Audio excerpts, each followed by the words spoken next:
Hello everyone, इस video में हम बात करेंगे साइंस क्वेश्चंस के सेट नंबर 22 के बारे में। आगे बढ़ने से पहले एक छोटा सा बात मैं आपको बता दूं कि कई लोग कमेंट्स करते हैं कि लूसेंट से सारा क्वेश्चंस नहीं होता है। बिल्कुल नहीं होता है, क्योंकि फ्रेंड्स लूसेंट में मैं सिर्फ और सिर्फ टॉपिक लेता हूँ। कुछ क्वेश्चंस लूसेंट से डायरेक्ट बुक से होते हैं, लेकिन कुछ टॉपिक्स से संबंधित मैं क्वेश्चंस एक्स्ट्रा आपको इंक्लूड करता हूँ। ठीक है, तो आप लोग ऐसा ना करें कि सिर्फ और सिर्फ लूसेंट से, तो ऐसा बिल्कुल नहीं होता है। कुछ क्वेश्चंस लूसेंट से होते हैं, कुछ क्वेश्चंस इधर उधर से, मतलब टॉपिक उसका मैच करता है, आपका क्वेश्चंस अलग होता है। ठीक है, तो इस वीडियो को एंड तक देखिए और बताइए कि 25 में से आप कितना स्कोर कर पाते हैं। चलिए शुरू करते हैं। फर्स्ट क्वेश्चन ये है कि जिस विलयन में कोई पदार्थ की एक सीमा के बाद और अधिक ना घोला जा सके, ऐसा विलयन निम्नलिखित में से क्या कहलाता है? तो इस टाइप के विलयन को हम लोग संतृप्त विलयन कहते हैं। ऑप्शन ए करेक्ट होगा। टीका रोग किस फसल से संबंधित है? टीका रोग किस फसल से संबंधित है?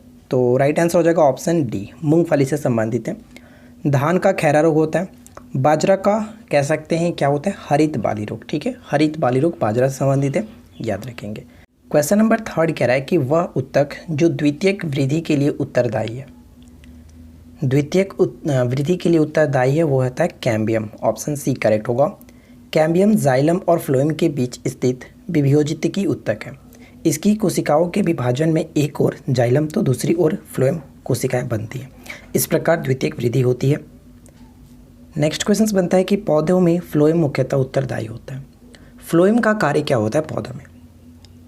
जाइलम का कार्य होता है जल का वहन करना, तो ठीक उसी तरह से फ्लोएम का कार्य होता है आहार का वहन करना। पौधों में जो भोज्य पदार्थ होते हैं उस सभी को वहन करना, इसी का कार्य होता है। विभिन्न भागों में पहुँचाना फ्लोएम का कार्य होता है। हाइड्रोजन को वायु में जलाने पर प्राप्त होती है। हाइड्रोजन को वायु में जलाने से क्या प्राप्त होता है? अगर हम बात करें हाइड्रोजन को, अगर मैं वायु यानी कि फ्रेंड्स O2 की उपस्थिति में इसको अगर मैं जलाऊंगा तो ये डेफिनेटली कह सकते हैं कि हमारा अगर बैलेंस कर दें तो ये H2O यानी कि जल प्राप्त होगा। ठीक है, तो राइट आंसर क्या हो जाएगा? Option A. फ्रेंड्स, अगर आपको क्वेश्चन अच्छे लगे तो प्लीज़ वीडियो को लाइक कर दीजिए, दोस्तों के साथ शेयर कर दीजिए और साथ ही साथ इस चैनल को सब्सक्राइब करके नोटिफिकेशन बेल को ऑन रखिए ताकि इसी तरह की रेगुलर अपडेट्स आपको मिलती रहे। अगला पॉइंट है कि OF2 में ऑक्सीजन का ऑक्सीकरण अंक कितना होता है? ऑक्सीजन का ऑक्सीकरण अंक जनरली हम जानते हैं कि ऑक्सीजन सभी में -2 होता है, लेकिन सिर्फ और सिर्फ OF2 में ऑक्सीजन का हम लोग +2 में बात करते हैं, क्योंकि ऑलरेडी -1 होता है आपका F का, तो यहाँ पे हमारा 2 हो जाएगा, यानी कि -2 इधर हो गया। बैलेंस को इक्वल करने के लिए हम कह सकते हैं कि +2 होगा ऑक्सीजन का, तो राइट आंसर यहाँ पे हो जाएगा ऑप्शन डी। अगला पॉइंट है शुद्ध पदार्थ में कोई अन्य पदार्थ मिला देने पर उसके गलनांक पर क्या प्रभाव पड़ता है? शुद्ध पदार्थों में कोई अन्य पदार्थ मिला देने पर उसके गलनांक जो होता है वो घट जाता है। ऑप्शन बी करेक्ट होगा, गलनांक घट जाता है। निम्नलिखित में से वह अंग कौन सा है जो मानव शरीर में ग्लाइकोजेन के रूप में कार्बोहाइड्रेट को जमा करता है? ग्लाइकोजेन के रूप में कार्बोहाइड्रेट को जमा करता है मानव शरीर की सबसे बड़ी ग्रंथि के रूप में, जिसे जानते हैं यकृत। ऑप्शन डी करेक्ट होगा, यकृत। अगला पॉइंट्स, टैक्यान से क्या तात्पर्य है? टैक्यान से क्या तात्पर्य है? इससे पहले कि जितने भी आपको सेट दिए गए हैं, सेट नंबर 21 तक, अगर आपने नहीं देखा है तो ज़रूर देखिए, क्योंकि फ्रेंड्स आने वाले एग्जाम्स में डेफिनेटली ये काफ़ी हेल्प करने वाला है आपका, तो ज़रूर देखिए। तो यहाँ पे कह सकते हैं कि टैक्यान का मतलब होता है कि प्रकाश गति से तीव्र गति वाले कण जो होते हैं उनको कहते हैं टैक्यान। नेक्स्ट उनकी प्राकृतिक वर्णवाद के विशेष संबंध था। प्राकृतिक वर्णवाद से विशेष संबंध था किसका? चार्ल्स डार्विन का। ऑप्शन ए करेक्ट आंसर है, चार्ल्स डार्विन। अगला क्वेश्चन बनता है कि निम्न में से कौन सा कथन सही है? निम्न में से कौन सा कथन सही है? तो देखिए, पहला पॉइंट है कि कुल आंतरिक परावर्तन होता है जब प्रकाश जाता है हीरे से कांच में। मैंने आपको कई बार बताया है कि प्रकाश का कुल आंतरिक परावर्तन तभी संभव है जब प्रकाश सघन माध्यम से विरल माध्यम में जाए। तो सघन माध्यम से विरल माध्यम में ये कह सकते हैं कि कांच जो है वो हीरा जो है वो कांच की तुलना में काफ़ी ज़्यादा सघन होगा, तो सघन माध्यम से विरल माध्यम में जाएगा तो कह सकते हैं कि कुल आंतरिक परावर्तन होगा। तो ये संभव है, बिल्कुल सही है। और हीरे का अपवर्तनांक कितना होता है? लगभग हम लोगों ने याद रखा है 2.42 हम लोगों ने याद रखा है, लेकिन एग्जैक्ट इसका ये होता है 2.417। तो ये भी बिल्कुल सही है, कोई दिक्कत नहीं। तो कह सकते हैं कि दोनों के दोनों पॉइंट सही है, ऑप्शन सी को टिक करेंगे। चलिए आगे बढ़ते हैं। अगला क्वेश्चन की निम्नलिखित में से कौन सा एक प्रकृति में अनुचुंबकीय है? अनुचुंबकीय है। तो हम यहाँ पे कह सकते हैं कि अणुचुंबकीयों के अंतर्गत जैसे हम जानते हैं ऑक्सीजन आता है, मैग्नीज आता है, सोडियम, एल्यूमिनियम, तो यहाँ पे एल्यूमिनियम करेक्ट आंसर होगा ऑप्शन सी। कुछ विशेषताओं की बात करें तो शक्तिशाली चुंबक द्वारा ये हल्का सा आकर्षित होता है। अणुचुंबक के जो पदार्थ होते हैं वो शक्तिशाली चुंबक के द्वारा हल्का सा आकर्षित होते हैं, ठीक है। और साथ ही एक और विशेषता कह सकते हैं कि इनके द्वारा स्थायी चुंबक नहीं बनाया जा सकता, स्थायी चुंबक नहीं बनाया जा सकता इन पदार्थों के द्वारा, तो ध्यान रखिएगा। चलिए नेक्स्ट क्वेश्चन क्या कह रहे हैं। नेक्स्ट क्वेश्चन है कि पेयजल में गामा उत्सर्जक समस्थानिक है या नहीं, इसकी पुष्टि निम्नलिखित में से किससे की जा सकती है। क्या होगा राइट आंसर। इसकी पुष्टि हम लोग कर सकते हैं, ऑप्शन सी करेक्ट आंसर होगा, प्रस्फुरण गणक के द्वारा, ऑप्शन सी करेक्ट होगा। इसके बारे में मैंने यहाँ पे छोटा सा पॉइंट लिखा, आप इसको पढ़ करके भी अच्छे तरीके से समझ सकते हैं, ठीक है। चलिए नेक्स्ट क्वेश्चन देखिए क्या है। निम्नलिखित में से कौन सा पौधे के लिए अनिवार्य सूक्ष्म पोषक तत्व नहीं है।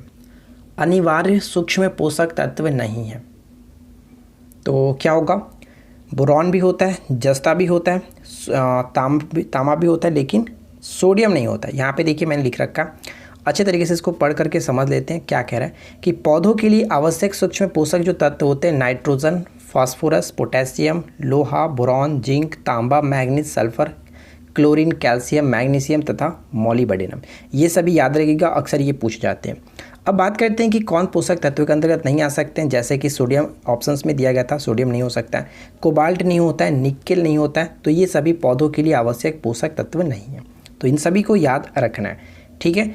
चलिए नेक्स्ट क्वेश्चन क्या है कि निम्नलिखित में से कौन सा तत्व लोहे के साथ मिश्रित होने पर इस्पात बनाता है, जो कि उच्च ताप का प्रतिरोध करता है और इसमें उच्च कठोरता तथा अपघर्षण प्रतिरोधकता होती है।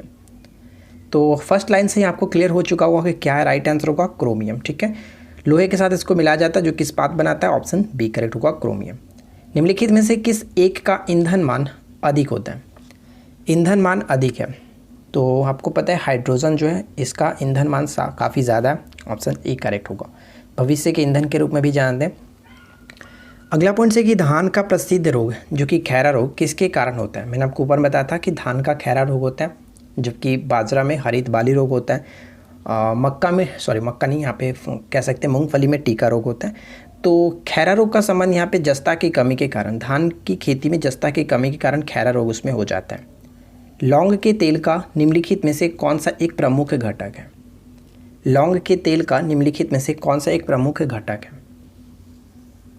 तो यहाँ पे करेक्ट आंसर होगा ऑप्शन बी यूजेनॉल, ठीक है। यूजेनॉल ऑप्शन बी को टिक कर सकते हैं। थर्मस फ्लास्क के आविष्कारक कौन थे। थर्मस फ्लास्क के आविष्कारक कौन थे। तो यहाँ पे करेक्ट आंसर होगा James Drever, option A correct answer है जेम्स डेवर। नेक्स्ट वन है कि छिछले हैंडपंप से पानी पीने वाले लोगों के नीचे लिखे सभी रोगों में से होने की संभावना है सिवाय इनमें से कौन नहीं हो सकता है। तो हैजा भी हो सकता है, टाइफाइड भी, और कमला यहाँ पे हो सकता है, लेकिन कह सकते हैं फ्लोरोसिस जो होता है ये नहीं हो सकता क्योंकि ये फ्लोरीन की कमी से होता है। यहाँ पे पढ़ सकते हैं कि कॉलरा, टाइफाइड, जॉइंटिस संक्रमित जल के द्वारा होता है। कम गहरे हैंडपंप में जीवाणुओं के संक्रमण की संभावना अधिक होती है, लेकिन फ्लोरोसिस जो होता है वो रोग पानी में फ्लोरीन की अधिकता के कारण होता है। नेक्स्ट क्वेश्चन बनता है कि निम्नलिखित में से कौन से मधुमेह से संबंधित है जो कि प्रौढ़ों का एक सामान्य रोग है। तो मधुमेह से संबंधित अगर हम बात करें तो इसमें क्या होता है, रक्त में शर्करा का उच्च स्तर हो जाता है, ठीक है। रक्त में शर्करा का उच्च स्तर हो जाता है और रक्त में इंसुलिन की मात्रा निम्न हो जाती है। तो यहाँ पे कह सकते हैं कि 1 और 3 दोनों सही है, तो ऑप्शन हम डी को टिक कर सकते हैं, 1 और 3, ठीक है ना। आगे बढ़ते हैं। सूची 1 को सूची 2 के साथ यहाँ पे सुमेलित करना है। तो ध्यान दीजिएगा, अगर हम बात करें यहाँ पे विटामिन की, तो हम यहाँ पे कह सकते हैं जो विटामिन होता है वो क्या होगा। तो विटामिन यहाँ पे कैरोटीन है, ठीक है। ध्यान दीजिएगा, कैरोटीन विटामिन होता है। एंजाइम की बात करें तो पेप्सिन यहाँ पे कह सकते हैं एक प्रकार का एंजाइम है। ए का 2 और बी का फर्स्ट, ए का 2 बी का फर्स्ट कहाँ पे मिल रहा है, यहाँ पर भी है और यहाँ पर भी है, ठीक है। आगे बढ़ते हैं। अगर हम बात करें फ्रेंड्स यहाँ पे हार्मोन, तो हार्मोन आपको पता है कि प्रोजेस्टेरॉन एक प्रकार का हार्मोन है, ठीक है। प्रोजेस्टेरॉन एक प्रकार का हार्मोन है, तो सी का 4 के साथ मैच करना चाहिए। सी का 4 के साथ यहाँ पे मिल रहा है, तो करेक्ट आंसर हमारा हो गया ऑप्शन बी, ठीक है। केरेटिन की बात करें तो केरेटिन एक प्रकार का प्रोटीन होता है, जबकि कैरोटीन विटामिन होता है, ये ध्यान रखिएगा। तो यहाँ पे right answer will be option B. चलिए आगे बढ़ते हैं। नेक्स्ट क्वेश्चन है कि निम्नलिखित में से कौन सा रूपांतरित स्तंभ है। यहाँ पे रूपांतरित स्तंभ का मतलब हो गया कि रूपांतरित तना है, तो तना के रूप में हम जानते हैं आलू आता है, ठीक है, आलू, जबकि गाजर, शकरकंद और यहाँ पे मूली जो है ये सभी के सभी जड़ से संबंधित हैं। तो राइट आंसर यहाँ पे होगा ऑप्शन डी, आलू। नेक्स्ट वन है कि सूची 1 को सूची 2 के साथ मैच करना है, ठीक है। तो चलिए यहाँ पे देखते हैं प्रकाश संश्लेषण किस में होता है। प्रकाश संश्लेषण हरित लवक में होता है।